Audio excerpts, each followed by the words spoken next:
Mohon bantuan subscribe, like, dan komennya kakak sekalian, agar channel ini bisa bertumbuh sehingga Mimin semakin semangat. Terima kasih banyak, semoga terhibur. Bab 76. Begitu melihat Domi datang bersama begitu banyak orang, si Mata Satu dan para anak buahnya langsung menyerah.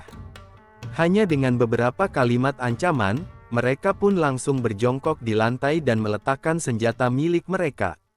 Saat datang ke sana, Domi juga memanggil Ravindra dengan panggilan hormat, yaitu Pak Ravindra. Setelah Domi dan orang-orang suruhannya berhasil menaklukkan si Mata Satu dan para anak buahnya, Ravindra pun mengucapkan terima kasih, lantas naik ke lantai atas sendiri. Saat melihat Ravindra menggendong Helen turun dari lantai atas, Domi segera menghampiri mereka berdua dan bertanya dengan perhatian, "Pak Ravindra, istri Bapak baik-baik saja, kan? Asalkan Bapak memberi perintah, aku akan langsung menghabisi orang-orang itu." Ravindra tersenyum tipis seraya berkata, "Terima kasih atas niat baikmu. Istriku baik-baik saja. Aku hanya sedikit penasaran, kenapa kamu mau membantuku?" Domi tersenyum canggung, kemudian mencari alasan dan berkata, "Begini. Intinya karena pada dasarnya Loji Naga kami memiliki konflik dengan Loji Cendana itu." Ravindra tersenyum dan berkata, "Seharusnya masalah ini cukup rumit, kan?" Kemudian, Domi berkata dengan agak malu, "Pak Ravindra bisa pergi ke Loji Naga besok. Kakakku ingin bertemu denganmu. Hari ini kami semua pun mencarimu. Setelah pergi ke tempat tinggalmu, kami baru tahu kalau kamu sudah pindah, tapi kami tidak bisa menemukanmu di mana-mana. Oh, pemimpin kalian ingin menemuiku." Ravindra langsung mengerutkan kening karena sedikit terkejut. Jantung Domi berdebar kencang. Di dalam hati, dia berpikir bahwa Ravindra benar-benar menyembunyikan suatu rahasia dengan sangat baik. Mungkinkah Ravindra tidak tahu bahwa dirinya sendiri adalah ketua kuil Dewa Naga? Kenapa sekarang dia masih saja berpura-pura di sini? Namun, Domi juga tidak membongkar rahasia Ravindra. Domi bisa melihat bahwa sang ketua kuil Dewa Naga ini cukup misterius. Jika Domi mengungkap identitasnya, takutnya sang ketua kuil Dewa Naga akan tidak senang. Oleh karena itu, Domi tentu tidak bisa mengatakannya secara langsung. Dia hanya bisa tersenyum canggung dan berkata, "Benar, dia ingin menemui Bapak. Setelah pergi ke sana besok, Bapak akan tahu." "Baiklah, kalau begitu, aku akan mengunjungi kalian besok kalau aku punya waktu." Ravindra tersenyum. Awalnya, dia juga sedikit penasaran dengan Loji Naga ini. Loji Naga telah membantunya sekali. Oleh karena itu, memang sudah seharusnya dia mengucapkan terima kasih besok. Kali ini, setidaknya Loji Naga telah menolongnya dari banyak masalah. Pada saat ini, Shirley dan Lukas telah mengejar Ravindra sampai di lantai bawah. Situasi yang tampak benar-benar membuat Shirley tidak bisa berkata-kata. Orang-orang yang ada di lantai bawah ini ada sebagian yang terluka, ada pula yang sudah dibuat tunduk dan berjongkok di lantai tanpa berani bergerak. Semuanya sudah takluk. Para anggota Loji Naga telah memenuhi tempat itu. Ada juga yang berada di luar. Jika dijumlahkan, totalnya sangat banyak. Domi melirik Shirley dengan santai, lalu berkata kepadanya, "Maaf, Nona Shirley. Tadi aku mengikuti si Mata Satu dan para anak buahnya karena kami ada sedikit konflik dengan mereka. Maaf telah mengganggu." Setelah berkata demikian, Domi kembali melanjutkan perkataannya kepada Ravindra, "Pak Ravindra, kalian pergilah dari sini." "Baik." Ravindra mengangguk, kemudian menoleh ke arah Shirley dan Lukas dengan cuek. Setelah itu, dia berkata kepada Cindy dan Gilang, "Ayah, Ibu, Yuni, ayo kita pulang." "Oh, baiklah, baiklah." Cindy dan Gilang belum pernah melihat situasi seperti itu sebelumnya. Mereka sangat ketakutan hingga mengeluarkan keringat dingin. Ketika mendengar bahwa mereka sudah bisa pergi dari sana, mereka pun buru-buru mengangguk dan menggendong Yuni keluar. Ravindra kembali menatap Domi seraya tersenyum. Kemudian, dia segera menggendong Helen keluar. "Domi, apa maksudmu? Kamu punya masalah dengan si Mata Satu dan anak buahnya, tapi kenapa kamu membiarkan Ravindra dan yang lainnya pergi? Mereka telah makan dengan puas di sini tanpa membayar. Aku harus menahan mereka karena mereka belum membayar. Saat melihat Ravindra dan yang lainnya pergi tanpa melihat ke belakang lagi, Shirley pun bertanya kepada Domi dengan perasaan kurang rela. Domi memang bertubuh kekar dan penampilannya terlihat kasar, tetapi dia selalu bertindak dengan sangat hati-hati. Dia pun hanya tersenyum dan berkata, "Nona Shirley, tagihan makan mereka di restoran gelapmu milikmu ini hanya senilai 220 juta, tapi kamu menagihnya 2 miliar lebih. Kamu bahkan masih berani mengatakan bahwa mereka makan sampai puas tanpa mau membayar. Hari ini aku sudah tidak tahan lagi melihat hal ini. Kalau kamu masih ingin membuka restoran gelap ini, lebih baik tutup mulutmu. Kalau kamu terus berbicara omong kosong, jangan harap restoran gelap milikmu ini bisa dibuka lagi. Aku bisa saja menyuruh orang untuk menyebarkan kabar tentang kejadian di restoran gelapmu ini. Menurutmu, apa yang akan terjadi dengan restoranmu ini nantinya? Oh ya, restoran gelap milikmu ini sudah memiliki puluhan cabang, kan?" Bab 77. Ekspresi Shirley pun terlihat sangat marah. Dia tidak menyangka bahwa anggota loji naga ternyata ikut mencampuri urusannya. Melihat hal seperti ini saja mereka sudah tidak tahan, bahkan juga memutuskan untuk ikut campur. Namun, Shirley tahu bahwa hari ini dia hanya bisa mengakui kekalahannya. Meskipun mereka adalah keluarga terhormat kelas 3, tetapi mereka tidak berani menyinggung loji naga. Keluarga terhormat kelas 2 pun tidak berani menyinggung loji naga, apalagi mereka. Hehehe, Pak Domi, sebenarnya Ravindra telah mempermalukanku sebelumnya, jadi aku hanya ingin memberinya pelajaran. Restoran kami bukan restoran gelap. Kalau Pak Domi memang ingin melepaskan Ravindra, kami tentu akan menghargainya. Shirley tersenyum canggung. Pada akhirnya, dia hanya bisa mengalah. Tidak lama kemudian, Domi dan anak buahnya pun pergi. Setelah kepergian Domi, Shirley bertanya kepada si mata satu, apa yang terjadi tadi? Kenapa anggota loji naga tiba-tiba datang ke sini? Si mata satu memapa anak buahnya berdiri, lalu berkata dengan ekspresi kejam, "Sialan. Itu karena dulu aku punya anak buah yang berutang uang ratusan juta kepada anak buah mereka dan tidak pernah melunasinya. Begitu tiba di sini, Domi langsung memotong satu jari anak buahku. Aku bilang bahwa akan melunasi utang anak buahku, tapi dia tetap tidak terima. Keparat." Setelah mendengar penjelasan tersebut, Lukas pun berkata, "Sialan. Ravindra benar-benar beruntung. Kalau bukan karena ada konflik dengan bawahan si mata satu, Domi pasti tidak akan ikut campur." Dia juga menanyakan situasi di sini, lalu membantu Ravindra dan yang lainnya agar bisa pergi. "Benar, kalau tidak, aku tidak akan membiarkan bocah itu pergi." Si mata satu juga berkata dengan marah. "Sudahlah, terima kasih banyak atas bantuanmu hari ini. Hari sudah larut. Kak mata satu, pulanglah bersama anak buahmu untuk beristirahat. Nanti aku akan mentransfer uang 1 miliar kepadamu. Anak buahmu ada yang sudah kehilangan jari, juga banyak yang terluka. Anggap saja ini untuk membayar biaya pengobatan mereka." Sambil mengerutkan kening, Shirley menyuruh si mata satu dan anak buahnya pergi. "Nona Shirley, berani sekali Ravindra menamparmu. Dia benar-benar cari mati. Lain kali kalau ada kesempatan, jangan lepaskan dia," Lukas berkata sambil menggertakkan gigi. Namun, Shirley malah mengerutkan kening dan berkata, "Kenapa aku merasa bahwa masalah ini tidak sesederhana itu, ya?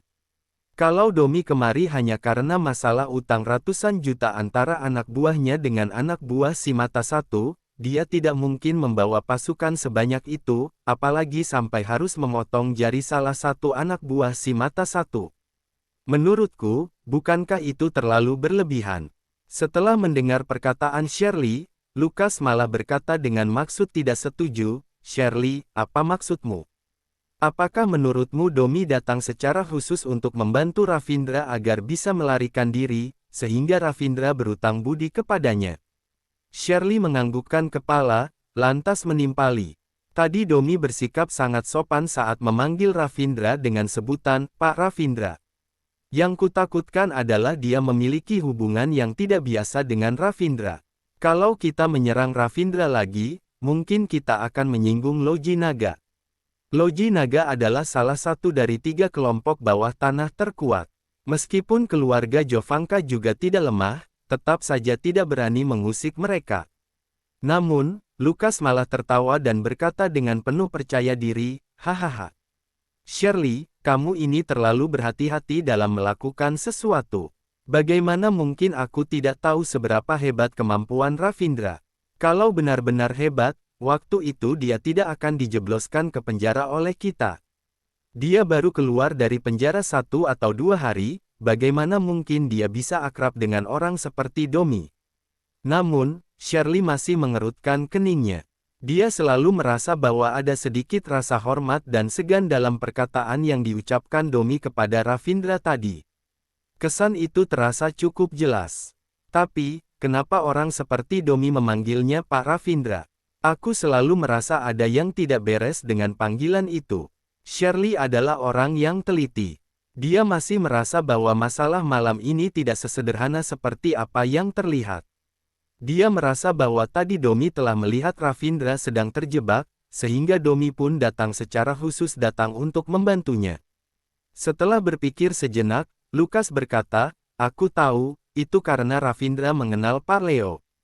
Pak Leo adalah pemimpin keluarga Haryono yang merupakan keluarga terhormat kelas 1. Siapa yang tidak ingin menyanjungnya? Jangan hanya melihat Domi dari penampilannya yang kasar, sebenarnya dia juga orang yang teliti. Dia pasti bersikap sangat sopan kepada Ravindra karena melihat hubungan Ravindra dengan Pak Leo. Setelah berpikir sejenak, Shirley berkata lagi, oh ya, kenapa Pak Leo mengundang Ravindra untuk makan? Sebenarnya tidak masalah kalau Pak Leo hanya mengundang Ravindra untuk makan, tapi masalahnya villa itu harganya selangit. Bagaimana mungkin diberikan kepada Ravindra? Kamu harus menyelidiki masalah ini. Cari tahu apa alasan Pak Leo memberikan villa itu kepada Ravindra. Bab 78. Baik, masalah ini memang agak aneh. Tenang saja, aku akan mencari tahu.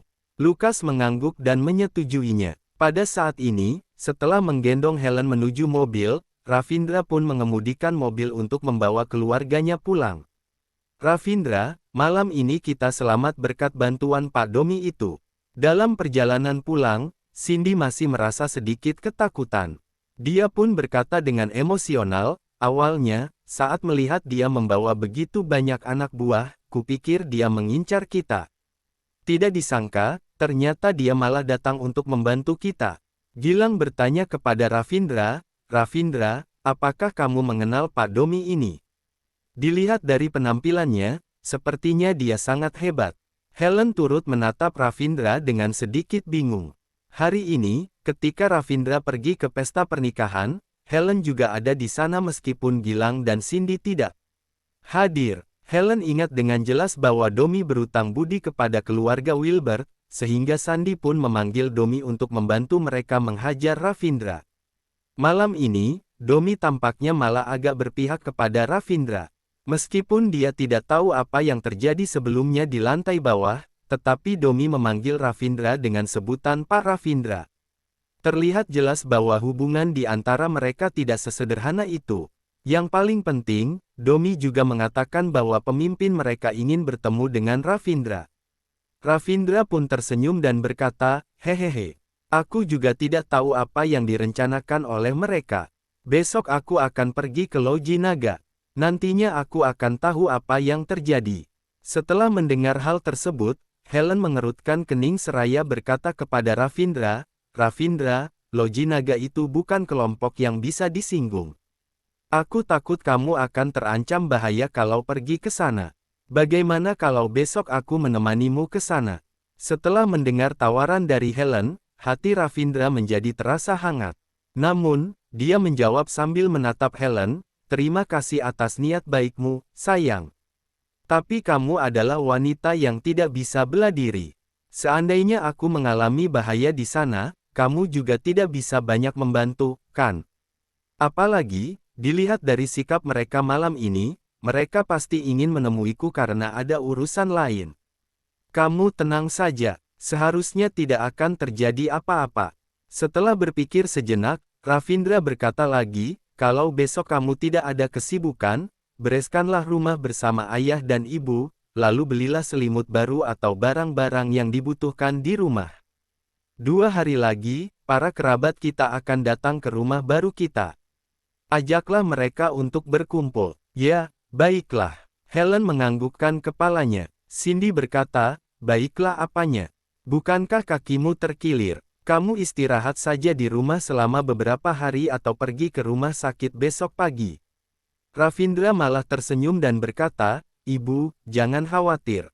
Apakah ibu lupa kalau aku adalah seorang dokter? Aku akan memeriksanya nanti. Besok pasti akan sembuh. Cedera itu pasti akan lama sembuhnya. Lihatlah pergelangan kaki Helen yang bengkak itu. Bagaimana bisa sembuh semudah itu? Cindy pun tersenyum getir. Dia merasa ucapan putranya sekarang terkadang terlalu berlebihan dan suka membual. Ibu, aku bukan dokter biasa. Aku ini adalah dokter sakti.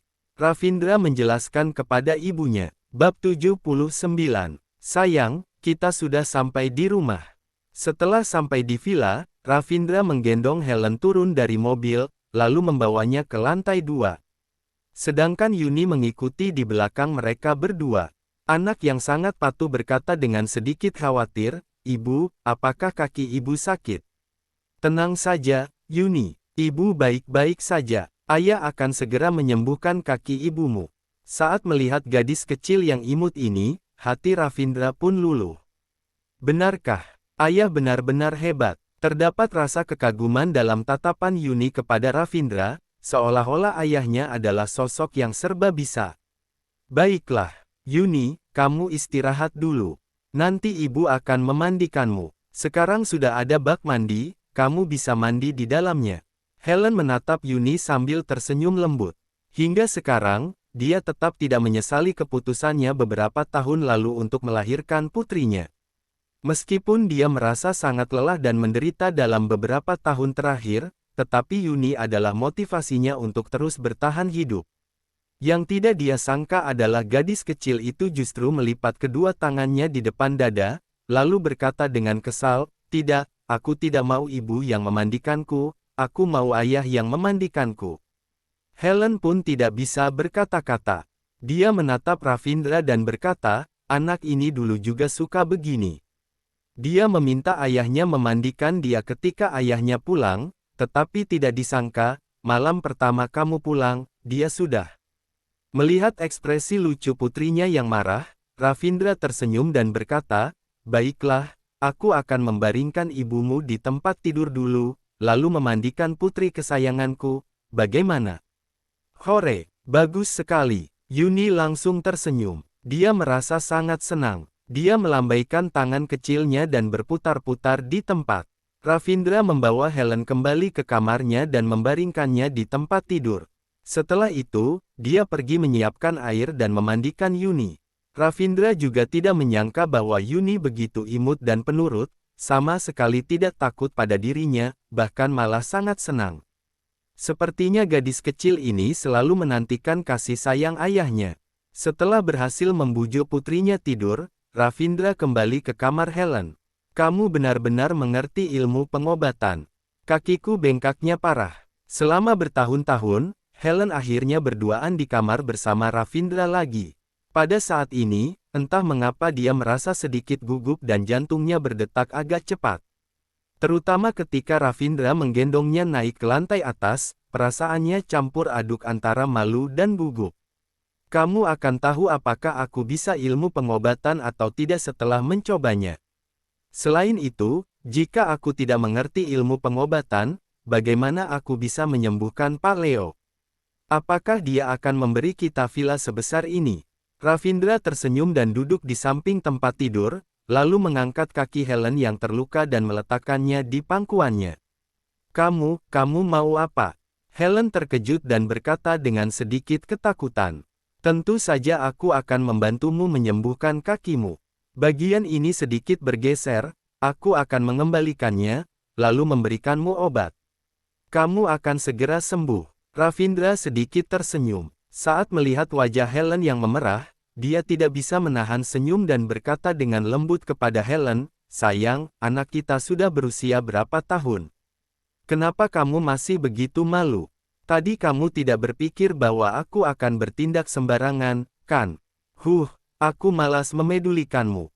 Siapa yang tahu kamu itu sebenarnya orang yang seperti apa? Kalau saat itu aku tidak mabuk, aku tidak akan begini. Helen berkata dengan kesal. Krak. Namun, pada saat ini, Ravindra telah menemukan momen yang tepat. Dia tiba-tiba meraih kaki Helen dan menepuknya dengan lembut, lalu terdengar suara kertakan. Ah! Helen tiba-tiba mengernyitkan dahi karena kesakitan, lalu berkata dengan marah, dokter macam apa kamu ini?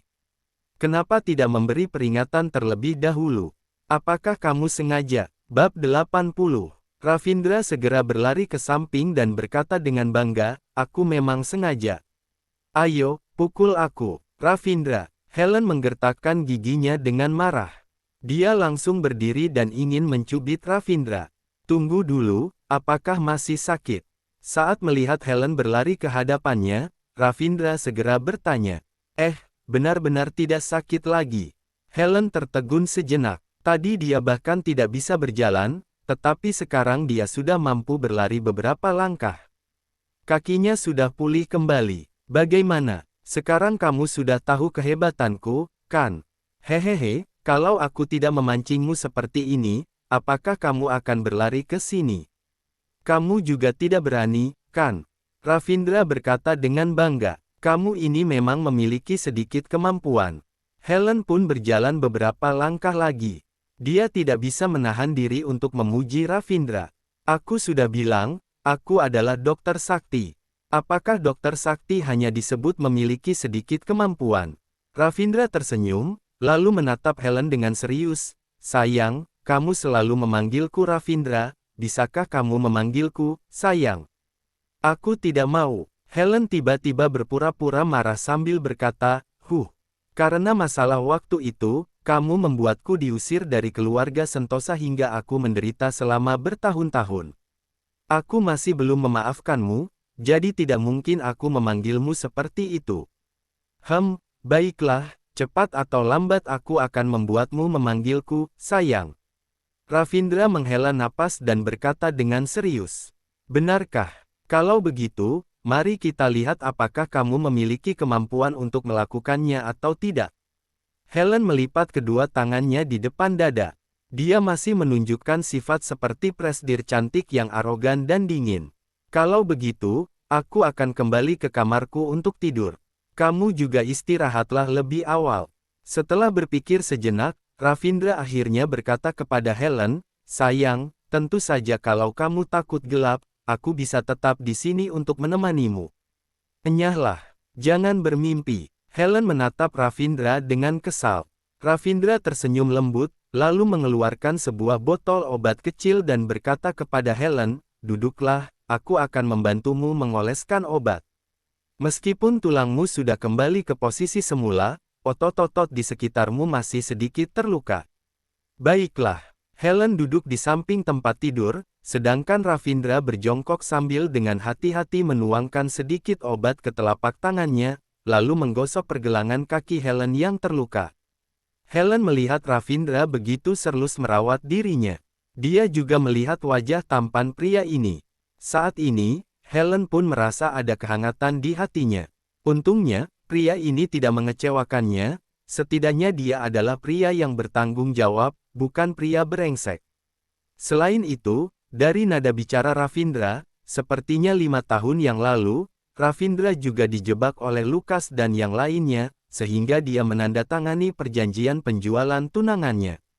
Setelah selesai mengoleskan obat, Helen tersenyum pada Ravindra sambil berkata, terima kasih, beristirahatlah lebih awal.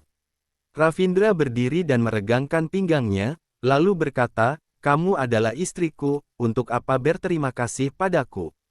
Selama bertahun-tahun, aku telah membuatmu menderita, tapi kamu tetap membantu orang tuaku.